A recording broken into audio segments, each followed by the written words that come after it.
Ever wonder why looking for love always seems to lead you to the same outcome? Empty promises, people who disappear, relationships that get your hopes up but never actually happen. A connection that seemed magical but was really just about sex, and situationship that broke you as if it had been everything to you. Being ghosted without explanation that left you with 1,000 questions, and so you start to think that love doesn't exist or that it's not for you. That there aren't any men or women worth it because everyone plays games, that there aren't any serious people, and if there are, well, they never come your way. But the problem isn't that love doesn't exist. Love does exist. There are people out there, and even I, the one talking to you, who have experienced incredible, real, conscious relationships. Not perfect, but very beautiful.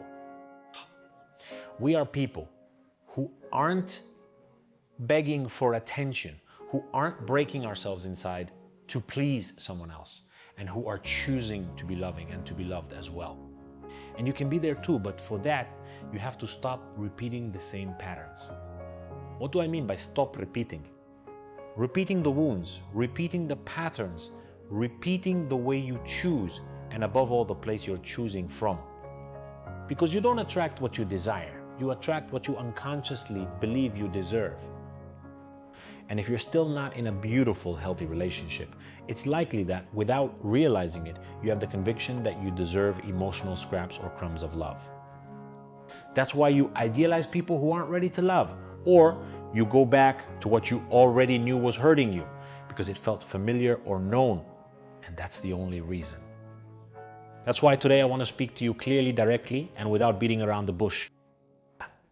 This isn't an episode to talk about magic formulas, but to show you a 3-step system that will help you start becoming a new version of yourself to attract the love of your life. I'm not talking about apps. I'm not talking about begging for attention. And I'm not talking about losing yourself or abandoning yourself in the attempt to make someone else stay with you.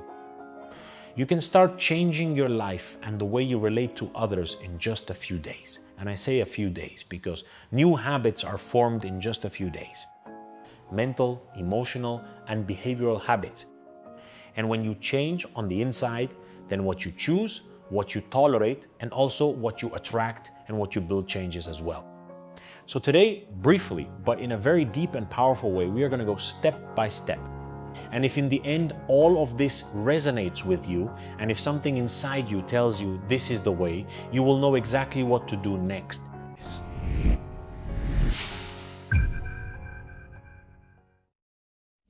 Let's go with the first step. Step 1, which is breaking down the barriers that prevent you from receiving love. Before you want to attract the right person for you and build the love of your life, you need to ask yourself something much more uncomfortable. Are you really ready to receive and build that love?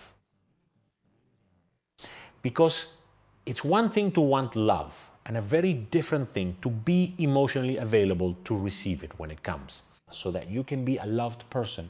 And maybe, without realizing it, you've been saying no to love for years. Even though you say you want to fall in love or that you want love and a partner, you unconsciously say no to love. And I'm talking about that beautiful, real, reciprocal, and committed love. And you don't say no with words. You say it through your wounds, with the walls you've built, with the decisions and actions you take and repeat over and over again. Let me give you an image that will make this clearer for you. Your heart is like a castle. A beautiful castle with gorgeous gardens inside, and there is color and joy and depth in there. And around that castle, like in all old and medieval castles, there is a moat and also a drawbridge. That bridge that allows the moat to be crossed to enter or leave the castle. It represents your ability to open yourself to love, to let your guard down, and to let someone in who comes with good intentions. But every time you were disappointed, every time you were lied to, used, they suddenly stopped loving you or anything else that hurt you, that bridge was raised. And of course, you did it to protect yourself. Because protecting ourselves is the most natural thing. When something hurts us, you raise that bridge out of fear, but not out of fear of loving, but out of fear of being hurt again. Because in the past, when you lowered the bridge too quickly, they invaded it and destroyed everything. They gave you hope and then broke you.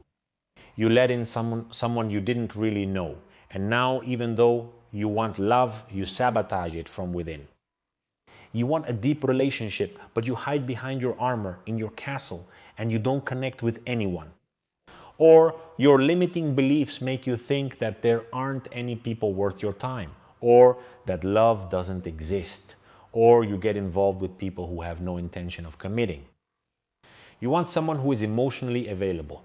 But since you are not emotionally available yourself, you choose someone unstable or someone who runs away or someone who always has an excuse not to commit.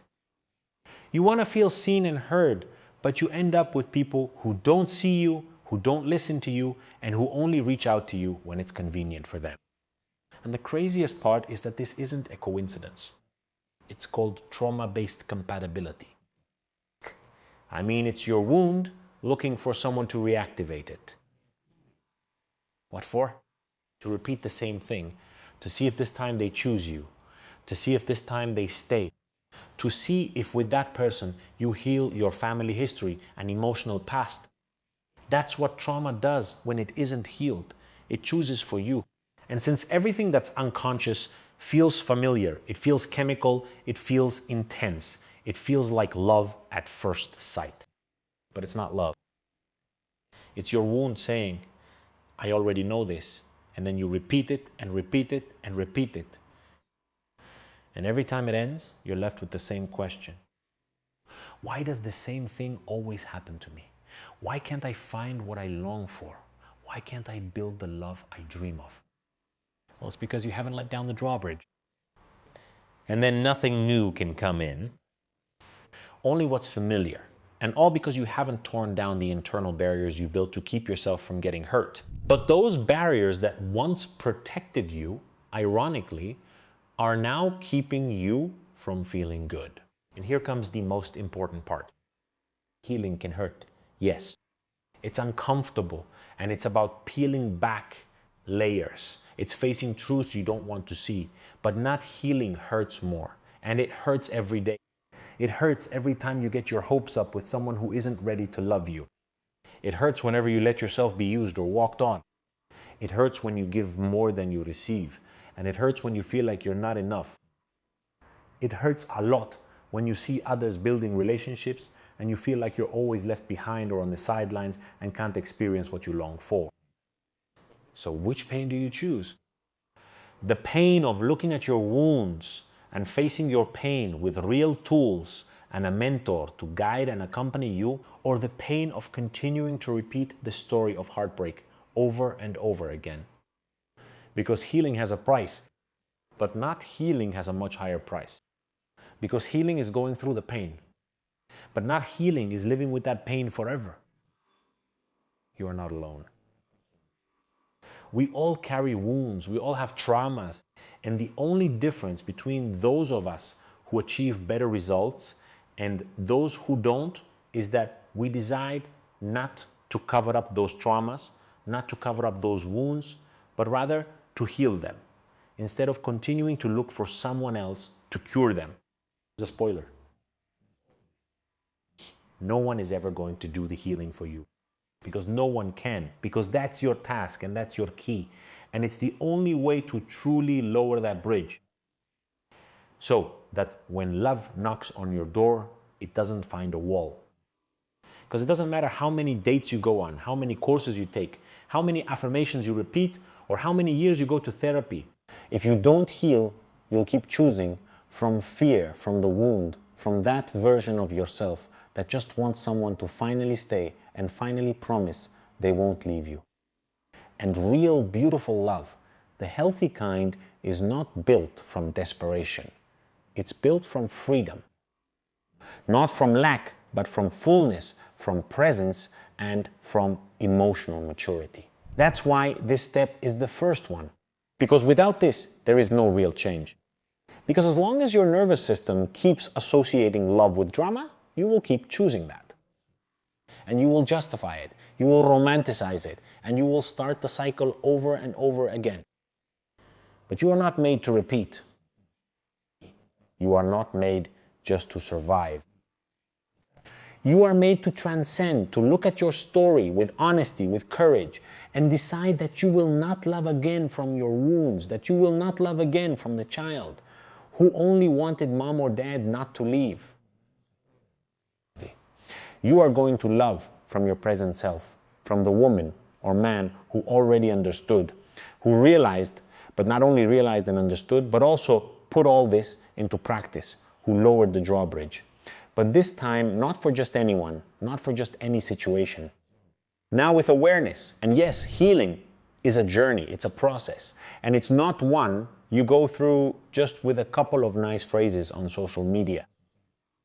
You need clear information, guidance, inner work, and support from a mentor and a supportive community.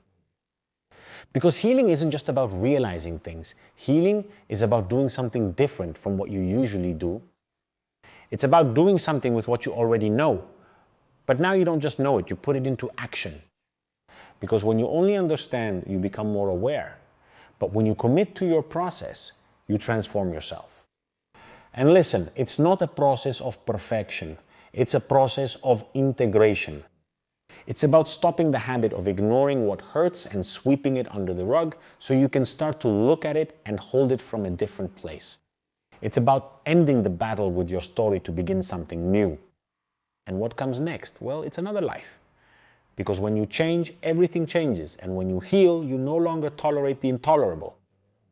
You no longer see chemistry where there was once just attachment or mistake drama for intensity. You no longer fall in love with someone who doesn't fall in love with you. Because now you choose yourself first. Healing doesn't mean you'll never be hurt again. It's that now you know who you are, what you want, what you deserve, what you offer, and when it's no longer where you belong, and it's better to leave. Healing makes you freer, more present, more real. And yes, you can start in a short time. In just a few days, if you do the right thing, you can start to change the way you think, feel, and act or choose. Because real change doesn't come from someone coming to save you. It's when you stop living from your wound and become someone who can choose consciously. And for that, you need to go beyond what you already know or understand. That's why I'm telling you that you need real tools and spaces where you can understand your story. But from another perspective, that's what healing is. And that's what I always try to do with my students. In fact, I always tell them that the love of your life doesn't appear when you desperately look for it, but when you become the person who is ready to receive it and build it. And that only happens when you decide to truly heal. That's why this first step is fundamental. Tear down the barriers you built to avoid feeling pain, because now they're keeping you from receiving that love. After healing your wounds comes one of the most ignored and yet most powerful steps. It's not enough to just stop repeating the pattern. You have to rebuild yourself from a different place. And that place isn't one of expectation. It isn't one of lack. It's one of wholeness. And it's not the desire for someone to come into your life, but the decision to become what you always expected from someone else. It's giving yourself what you wish someone else would give you. So this second step is become love. And by this, I don't mean smiling more or posting nice quotes or wanting to help everyone or rescue everyone or pretending you're fine being single while inside you're dying to have a partner. I mean falling in love with yourself first so you can live with yourself as if you were the love of your life. To treat yourself with the same dedication, patience, sweetness, and presence that you would have with that person you dream so much of meeting and loving. If out of love you would support someone you love through difficult times, why don't you hold yourself up when your whole world is falling apart? If out of love, you would do anything to see someone else happy, why don't you do that for yourself? Loving yourself isn't just a cheesy concept. It's a practice. It's a discipline. It's a lifestyle. It's a series of small but daily and very powerful decisions that send an important message to your subconscious, which is, I am valuable to myself. I am valuable to myself. When you become important to yourself, you no longer need someone to give you a place because you already gave it to yourself. You already made it your own. And when you become love, you no longer choose out of need. You no longer choose out of fear of being alone. You no longer choose out of anxiety disguised as connection. And you don't choose someone who only half chooses you. You choose from fullness, from your conquered and complete self, to share, not to fill a void. And yes, that changes absolutely everything. Because sadly, most people don't connect out of love. I know it's tough, but that's the way it is. Most people connect out of emptiness and lack. And emptiness and lack don't know how to love. They only know how to take, demand, need, cling, and project. That's why it's so important to learn to live your single life from self-love, not from lack. Being single is not a waiting room. It's a time to build yourself. It's the perfect time to enjoy your freedom and to build yourself, get to know yourself, heal, and grow. And if you don't learn to be happy with yourself, then when someone comes along, you'll ask them to do it for you. And that always ends badly. I always say that relationships aren't meant to complete you, but to share yourself. You're not looking for your other half. You're looking for someone who is also whole, the way you want to be, who wants to walk by your side. Because if you work on yourself, you won't need a savior. You'll want a partner. And you won't find that partner if you keep being the person who expects to be saved and resurrected. That's why this step is really about working on yourself. It's not just about doing what you have to do, but about becoming someone who is so at peace with themselves that when someone comes along, they don't add chaos, but know how to build. Become love. That doesn't mean you have to be, 24/7, or that nothing hurts you, or that you have to let anyone walk all over you. It means you choose yourself every day. You don't abandon yourself. You take care of yourself. You don't betray yourself to please others, and you don't stop being yourself just because you have a partner. And of course, you can improve, grow, and become a better version of yourself, but you don't stop being yourself at your core. The truth is, if you don't know how to take care of yourself, you won't know how to take care of anyone else. If you don't know how to love yourself, you won't be able to love without fear. And if you don't know how to be alone with yourself, you'll always look for someone to rescue you from your own silence. Healthy love doesn't come to save you or to fill you up. It comes to accompany you and to share with you as whole people, not to fill empty spaces. And you'll only recognize it when you've already learned to complete yourself on your own. Surely some people will say, Johnny, we're all whole people. We're not anyone's half. Yes, but be careful.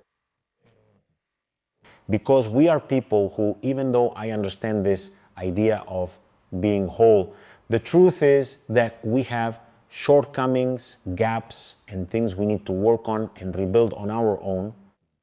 Only then can we say that we are truly whole. Until we do that, we are just a work in progress. That's why this second step is no less important than the first, which is healing. It's actually what makes that process solid. It's what anchors you. Because when you become love, you attract love. You connect with love. But not just any love, but the kind of love that doesn't compete with you or your peace. With that love that doesn't pull you from your center, since you've learned to live from it. And something I want you to remember, which is very important, is that you don't give what you want. You give what you are. Because no one can give what they don't have.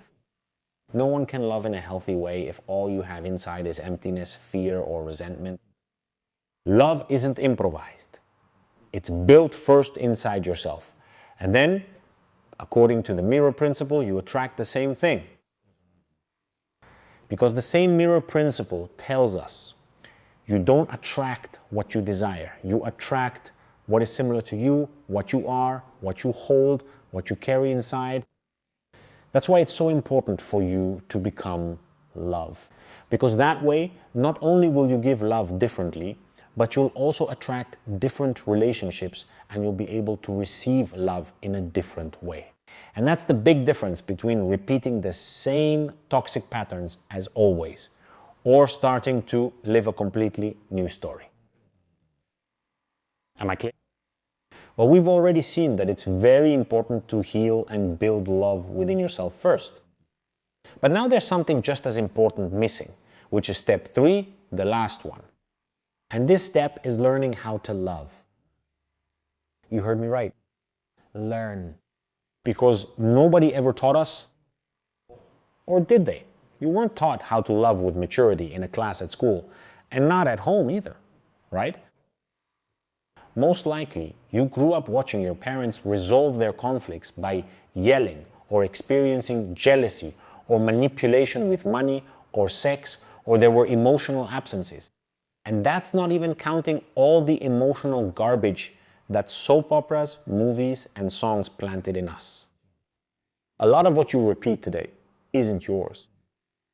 You simply learned it, copied it, absorbed it, and normalized it. And if you don't become aware, you'll keep repeating it. That's why this step is crucial. Healing and self-love alone aren't enough.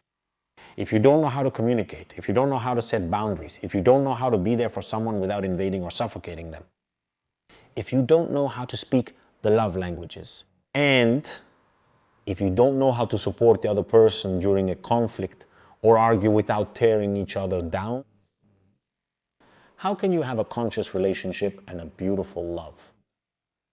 That's why you need tools. That's why you need to learn how to love. And just like you learn how to drive or cook or start a business, you also learn how to relate to people. Healthy love isn't a matter of luck. It's a matter of skills. Because love is something you build. And not only that, love is a very uncomfortable journey of self-discovery. Very challenging because your partner is your mirror.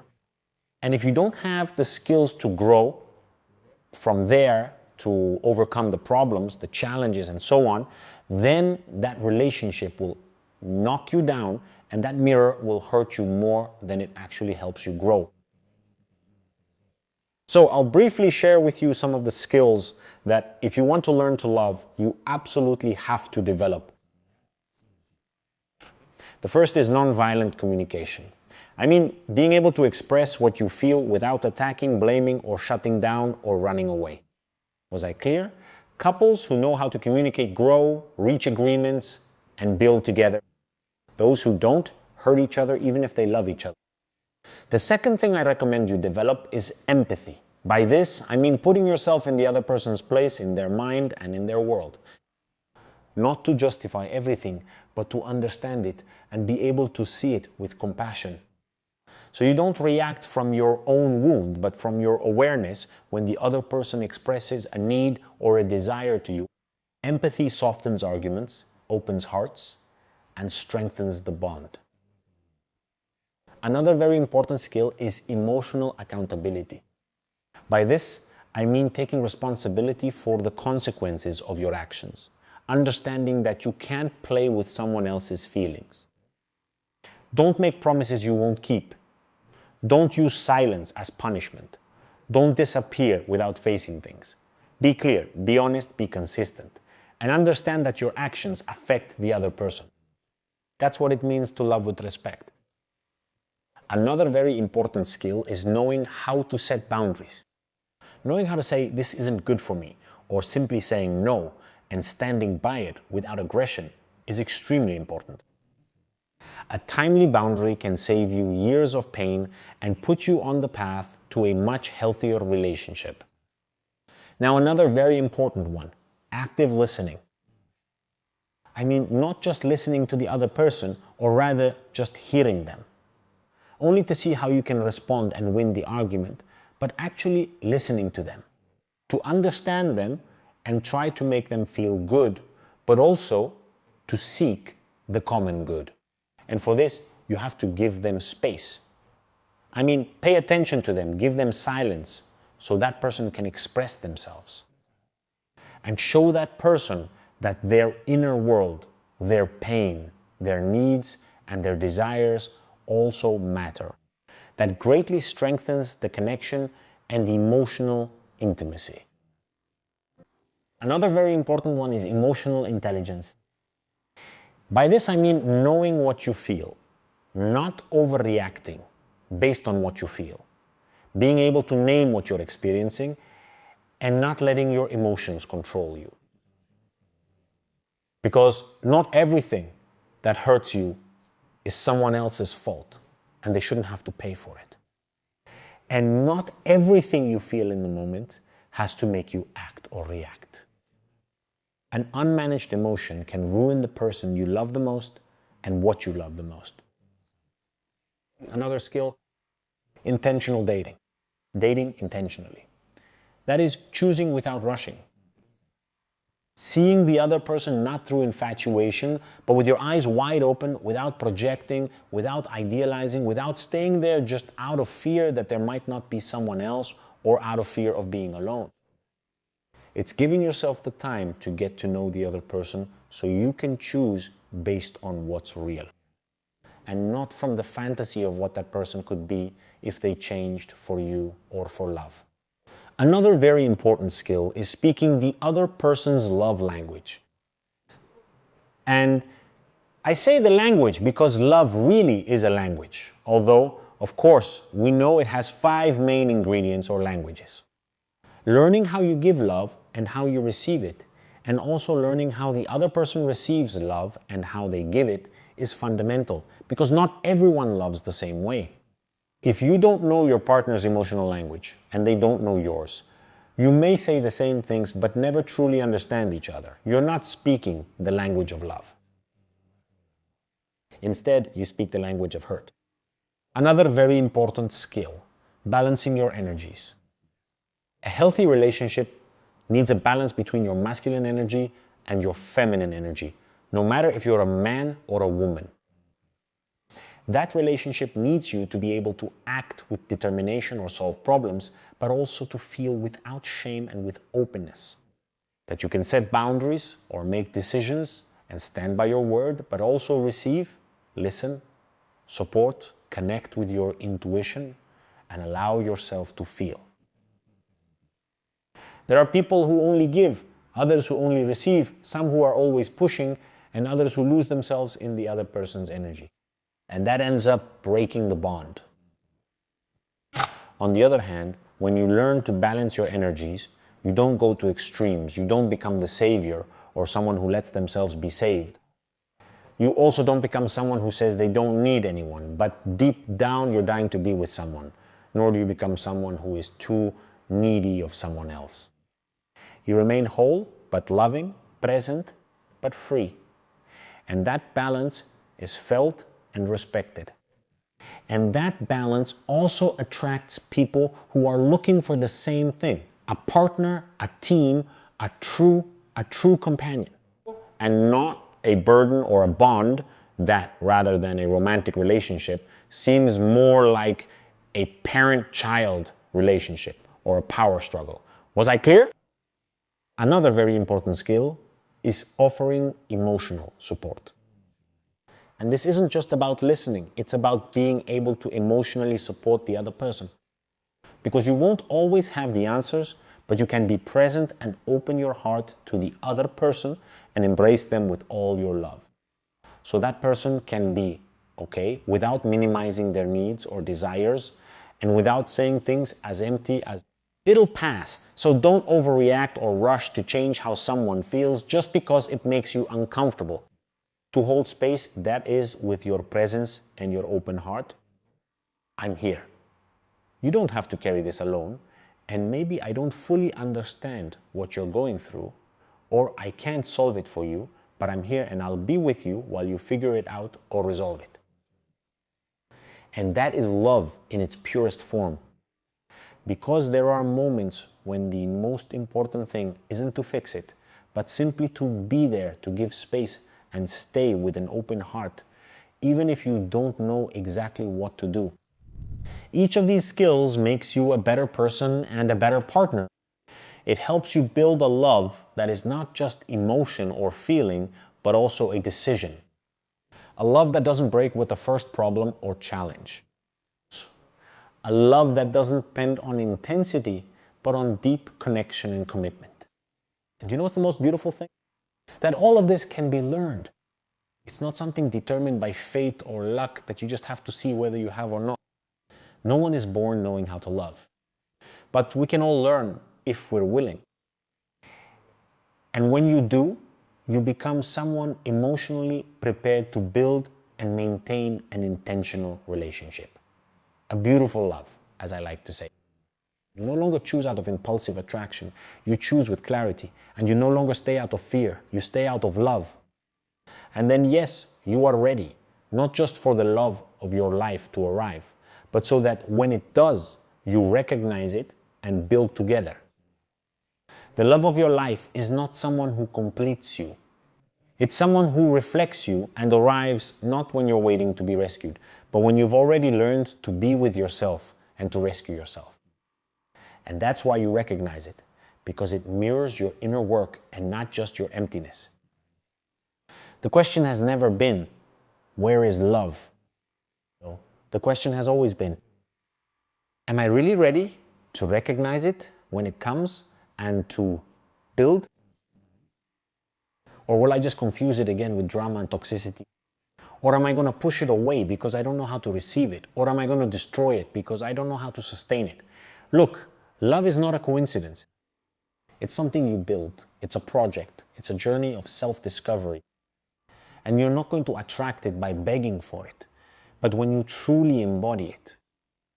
When you become someone who is at peace, who knows how to love, who has the emotional space to choose and not open wounds that push you to repeat, then you become love. And that's what you attract and that's what you build. In the end, love is not a reward for behaving well or a lifeline to keep you from sinking. Like I said, it's a journey of shared self-discovery. It's recognizing yourself in the other person and growing together. It's wanting to build with the other person what you long for so much.